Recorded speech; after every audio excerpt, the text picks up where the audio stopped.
Okay, picking up where we left off, we just finished on page 618 of talking about the moving average and what it's all about. It's really about just being a shock absorber on the data to kind of smooth it out a bit.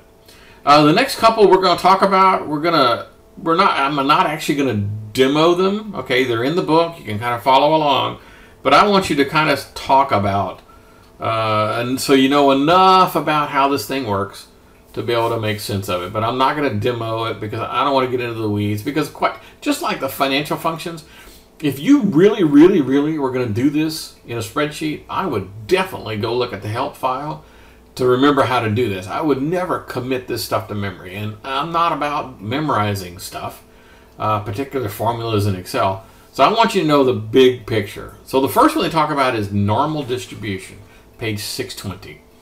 On page 620, they talk about, remember the bell curve, and there's a little cool picture. And this is the one, you know how I tell you about the standard deviation and how it produces a little bell curve. And so you have a particular data point. Someone says, I have an IQ of 120. And you go, okay, that sounds pretty cool, but is it really out there? So using normal dist, you can come up with determining how significant that is. Looking at that bell curve on page 620, page 620, they talk about if you have sufficiently random data, and about 68% are going to fall within that center, that one standard deviation from the mean. Okay, one standard deviation positive, one standard deviation negative. So 68% of the people of the population is going to be right there. And then the outliers are the ones you're really interested in. So 2 standard deviations later is going to be about 95.5%. And then 3 standard deviations out there, it's going to be 98.9% out there, 99.8%. So the bottom line is that tells you how unique a particular point is. So normal dist is a technique for. Someone says, well, I have an IQ of 20. You could say, just a second. That's only like 17% of the people, don't have something bigger than that. Whatever. All right? So that's what that's all about. The next one is binomial distribution. And binomial distribution is all about success and failure. Let's say your job is to cold call people on the phone and ask them to invest in some stock, okay? So what you're really after is successes, but how many calls are you going to have to make till you get a success, right? So I make 15 calls and I only have 2 successes out of that. So binomial distribution would be, once you've done that, how many phone calls am I going to have to make in order to meet my quota of 5? Okay, that's what it's all about. It's all about the probability of success and failure and what the sample size basically has to be in order to achieve whatever my goal is. Okay. Exponential distribution is very similar to that. But it's more like, how many times do I have to play before I win? Okay? How about this? I have a deck of cards that's shuffled. How many cards do I have to draw before I get an ace of any suit? Well, I draw a card. Well, it's not an ace, and so I draw another one. It's not an ace. I draw another one, but as I'm going on, my probability of drawing an ace is increasing, isn't it? Right? So instead of it being a straight curve going up, it's actually my probability is getting higher and higher and higher and higher and higher. The more cards I draw without having an ace means there's going to have to be some aces in that deck left. So that's exponential distribution. Poisson distribution is more about how many events that will occur. I've got a scenario up and I want to know the example they give in there is I'm all about what my sample size has to be in order to accomplish whatever, in order for the mean to get to such and such, or before I get the average, whatever the thing is, the Poisson distribution. The next one is hypergeometric, and that's sort of like card counting. It's sort of like the example I just gave you with the exponential. Is if I was to draw cards from a deck, what is the likelihood of me getting 2 aces? Okay, so that's what that's all about. What is the likelihood of me getting more than one of something? Okay, or perhaps 2 aces and a king. You know, it could be a combination of multiples, singular and plural both. So that's geometric. And again, I'm not going to demo all that stuff. That's way into the weeds, and I'm not into the weeds kind of guy when it comes to. By the way, yeah, I love statistics. I have a degree in math. I could talk statistics all day long, but this is an Excel course. Okay, cool. Now the next one actually does have some decent stuff, and that is on relationships on page 631. This is good stuff. You do have to pay attention, and I am going to demo it. Okay, here we go. So the first one is there a correlation in my data?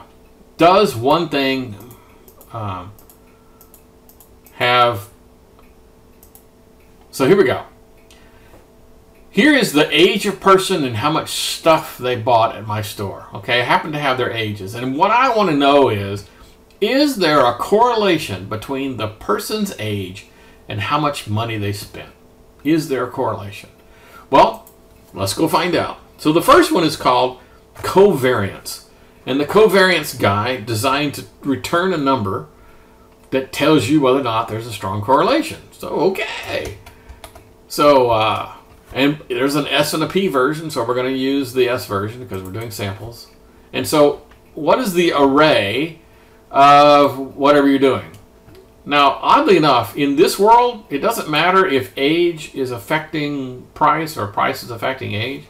You know, it doesn't really matter because it's just X and Y. It doesn't really matter which one. And let's do this one. And so I've got a number, and it's a positive number. And the positive number means, yes, there is some sort of a correlation. And how strong is it? And now things get complicated. Remember when we talked about variance and standard deviation? Remember that? Where I told you that the variance was a good number, but it required you to kind of look at the data set to see how significant it was, and that standard deviation was a better tool because it was a unitless measure, and you can compare two data sets. Same thing here. So yes, there's a strong correlation, but can I compare? Here's the question. Well, what does 390 mean? It means there's a correlation. Well, what if it was 200? Well, it means there's also a correlation. You know, so it's a unitless number that doesn't make any sense, and I can't use it for comparison. But there's another one called correlation. So correlation takes the exact same stuff, right? Ding. And go grab the other guy. Ding. And now I have something that I can actually compare. There's a cool little one of those charts in the book. What's the quick reference? Okay, quick reference on page 632 to talk about what these numbers mean. Any number between 1 or -1 and 0.5 means a strong correlation. Okay, now we've got some qualifiers. How would I know that's a strong correlation? Looking at the data, I'm not exactly certain. But this I can always compare because it's always going to be. So anywhere between 1.5 is strong. Between about 0.5 and 0.3 is it's pretty decent. Between 0.3 and 0.1 is and less than 0.1 means, oh man, you're smoking dope. There is no correlation whatsoever. And by the way, the positive correlation and negative correlation. Positive means as the age increases, the sales increases. Okay, that's a valid correlation. It could have been the exact opposite. It still would have been a valid correlation, but the negative would mean that as the age increases, the spending goes down. Okay, it's still a valid correlation. Okay, do you guys remember I asked you a question on a quiz and on the midterm about the trend line? Does the trend line mean there's a tight correlation to the data? And the answer was no. The trend line does not mean there's a tight correlation in data. This does mean there's a tight correlation in data. So we finally got to the point Well, we can say, yes, not only is there a relationship between age and sales, there's a strong relationship. So now you've got some useful information. You could say, for example, well, let's send out coupons to the old farts because they're going to come spend a heck of a lot of money. We ain't going to be catering. No, we're not going to be having, you know, current contemporary popular music. We're going to have old fart music playing in the mall or wherever this thing is, because I'm trying to entice older people to come because they spend more money. Okay, now you got some good data. You can actionable data, stuff that you can actually do. Okay, now there is a thing called a correlation matrix, because what we did is we did a correlation of one data point. And here's another one. Now here is I have the sales and the age, but I also want to know if there's a correlation between gender. In other words, does that matter?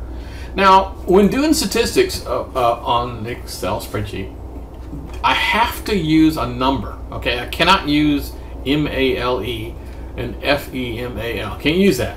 So I need to convert this to nominal data. I told you we were going to come back and remember those terms, huh? So what I'm basically going to do is just say if that guy is equal to male,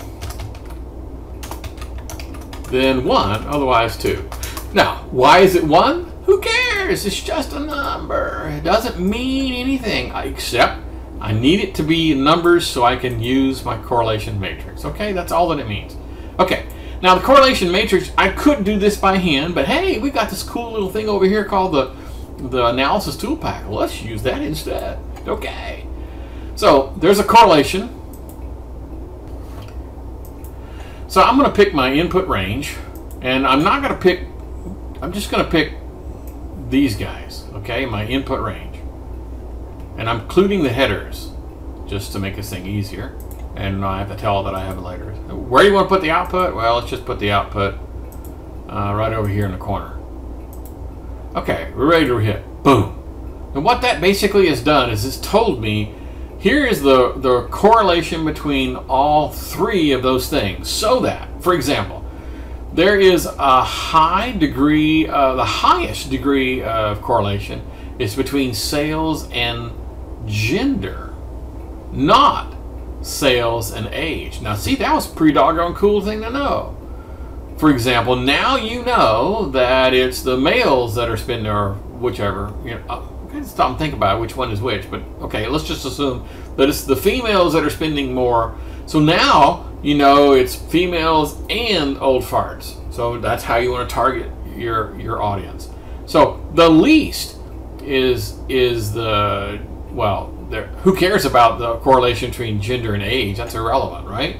Because that's not helping you. So I'm really all about the sales piece, the sales versus the gender and the sales versus the age. Okay, so age versus gender, that might be helpful, but that's not going to help me sell anything. So of the two sales, which one is the highest? It's the one on gender, the second followed by age. Okay, cool. So that, again, this is actionable information, so I know how to target my customers. Cool stuff. The next one it's going to talk about is regression analysis. Now, regression analysis is all about predicting the future, okay? Here's what I have. I have age, gender, and blah, blah, blah, blah, blah. And I want to predict, based upon this, if a customer is age 45 and he's a gender 2, then what should I expect as the sales? I want to predict this future. Okay. In order to do this prediction, I need an awful lot of statistics to be able to pull that off.